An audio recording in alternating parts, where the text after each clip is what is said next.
Hi guys, trust you all are doing amazing today.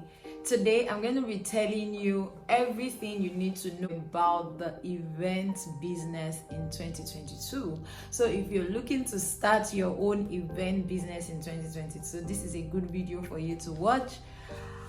I'm as well going to share with you my entrepreneurial journey. So sit back, relax, and enjoy. My name is Adesoa O. For those of you who are new here, I help event bosses thrive through organized structures and also help celebrants enjoy their big day via wedding tips, tricks, and trends. So you're welcome.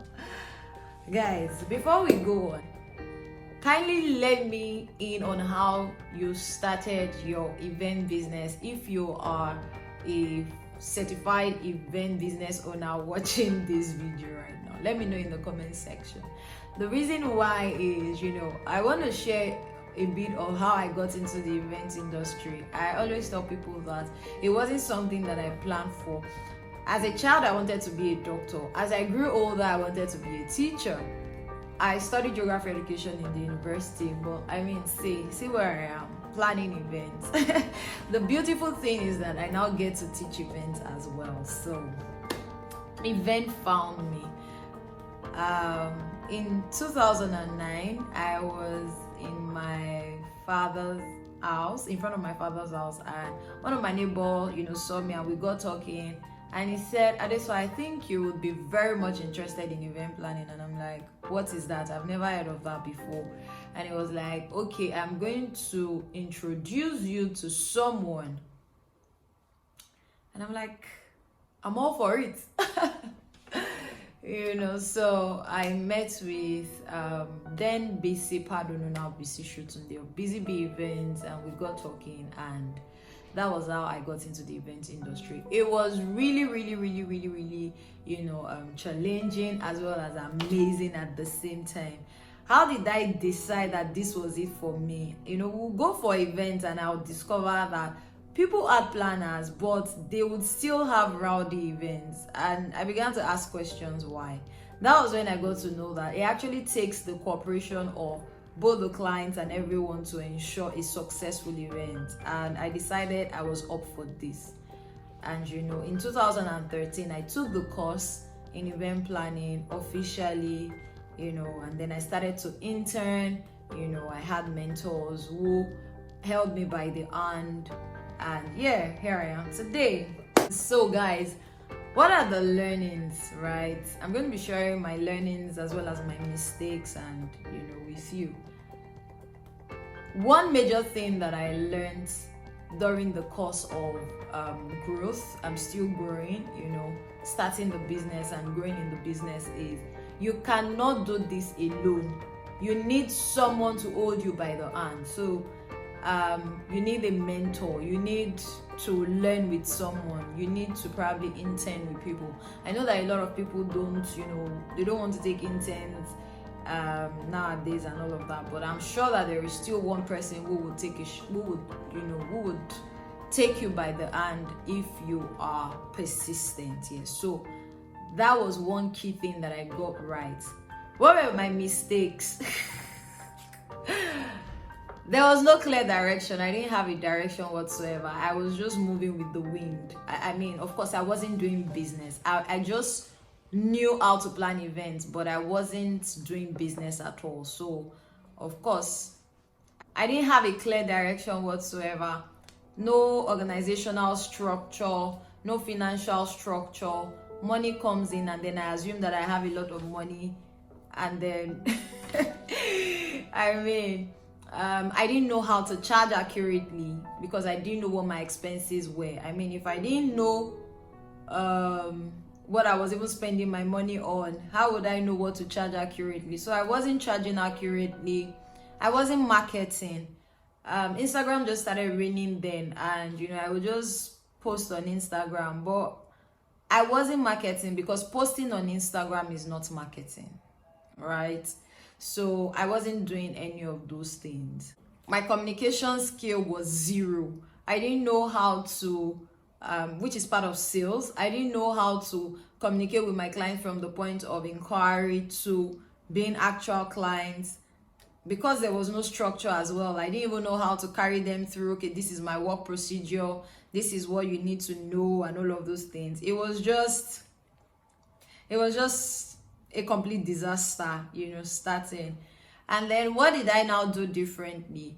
I am one person who understands that you cannot continue to do the same thing and expect a different result. So I ran after knowledge. I began to read, and I mean, I don't want to take the glory for this.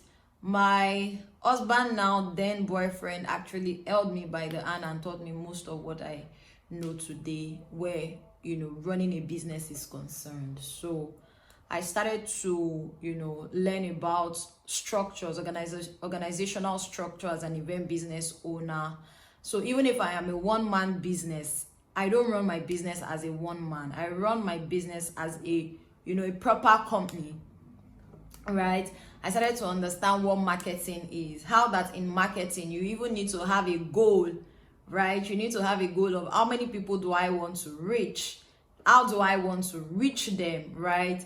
I would set target now to say maybe I want to reach 100 persons, and in reaching 100 persons, I know that I'm expecting so amount in return. So I would also set my revenue goal. Then I would then ask the question, how much do I need to spend, to get this result that I want? So I started to do business, really. I started to do business. It was fantastic, trust me. I also learned how to get clients, beyond online marketing. What can I do offline? What are the strategies that I would use to get these clients? When they come, how do I transition them from potentials to actual clients? I had to learn all of those things, and I'm actually really good at them now. Very, very good at them, I must. Another thing that I now do is documenting. Then I wasn't documenting at all. And when you're not documenting, you don't know what is actually working and what is not working. And if you know what is working, you can double down on what is working, so you would, get more results. So documenting now has actually really helped me. I wasn't doing that then, but I am doing that now. I hope that you have learned, one or two things so far. If you are here to like this video, kindly like this video, kindly give this video a thumbs up, share this video, subscribe to this channel, please. If you're not yet subscribed, I have more amazing content coming up, right? You would enjoy them, yes. And if you are an established business owner, there is also something for you in this video. So if you haven't found them yet, you probably want to skip till the end, to actually watch that. So how did I get my first client? That's the next thing. How did I get my first client? When I started learning events, then I was in the university. I would let everybody know that this is what I do. Everyone in school, in my class, everybody knew I was into events. In church, when someone has an event, I carry it on my head. So people knew what I was up to, and it was easy for them to trust me enough to say, okay, you would handle my event. As a matter of fact, my first event was one of my roommates who gave me the opportunity to plan an event. That was my first major gig. I was also doing like several other things then, where event planning then wasn't really defined. So when they bring decoration, I would do decor. They bring another thing, I would do that thing. But I had to define my niche. So I had to clearly define my niche. Okay, what's my strength? What can I really do? And then people began to call me for that. So yes, that was how I got my first client. Before I also got into event planning, I used to do ushering.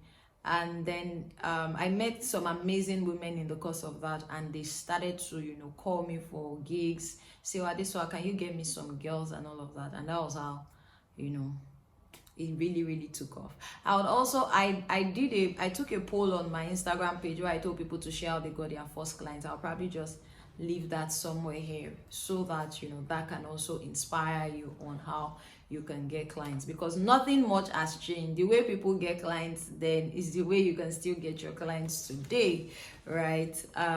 You just have to work hard at that, because compared to the way event planning was many years back, a lot of people are now into event planning. So you have to be really creative, dogged, to get clients. Yes. What will my advice to an eventpreneur, someone who is coming into the event business, what will my advice be to them, right? Number one, don't do life alone. I talked about mentorship, I talked about internship. Don't do life alone, right? Leverage on someone who has gone ahead of you in the industry to thrive. I would also say that ask questions for where you're at. So if you are a beginner, you want to ask questions like, how do I get clients as a beginner? I mean, think something that I shared just right before now. So ask questions for where you're at, so that your strategies can suit the phase where you're at and where you're going. In a Q&A video that I did, I shared more on that. I don't know if that video has gone up, or if the video will go up before now or after now. However, I will link it somewhere here, so you can also catch up on that to glean more on what you need to know as a beginner, how to get clients, all of those juicy things you would also get in that video. Lastly, I want you to correct, if you have this mindset, because you've probably heard several people say that, oh, as an entrepreneur, you would work yourself to death, you would not sleep, you would work around the clock. Please correct it. It's pure exaggeration. I know that what they are trying to say is that you would work hard. I'd rather say you work smart, rigorously, right? But if you are working yourself to death, then why are you working? For who to enjoy, the fruit of your labor? So when you put structures to your business, you'll be able to live life. However, when it's time to work, ensure that you are doing the work. But there is no glorying in the fact that you are working to death or you're working round the clock. There can be several phases in your life, maybe when you are building something, where you're working for longer hours. Yeah, let's use the right terms for things. You're working for longer hours, just to get that thing done. But when you go around saying, I have to work myself, you're not resting, you're not eating, it makes no sense at all. So if you have that somewhere, in front of your mind, I want you to actually correct that. Finally, gradually coming to the end of this video, I actually have a webinar coming up on the 31st of May. It's on a Tuesday by 12 noon, where I will be teaching, if you're like 1 year or 2 years in the event business, whether you're a decorator, event planner, whatever business you do in the events industry, a webinar is coming up where I'll be teaching you how to get clients and how to close up with your clients, right? That's conversation from inquiry to actual clients phase. I'll be teaching you how to do all of that in that webinar. So you want to register, the link will be in the description box. Yes, so you want to register for that webinar, and you also want to attend, because this is one of the courses that I teach in my mentoring program, and people have told me how they get results, I get feedback. I will just probably leave some here so you can see for yourself. So do yourself some good. Come learn. And if you have more questions, you can just ask them in the comment box and I will answer your questions. I hope you learned a lot from this video. I look forward to seeing you in my next one, and in my next one, like this video, share this video, subscribe to this channel. Yes, until then, bye.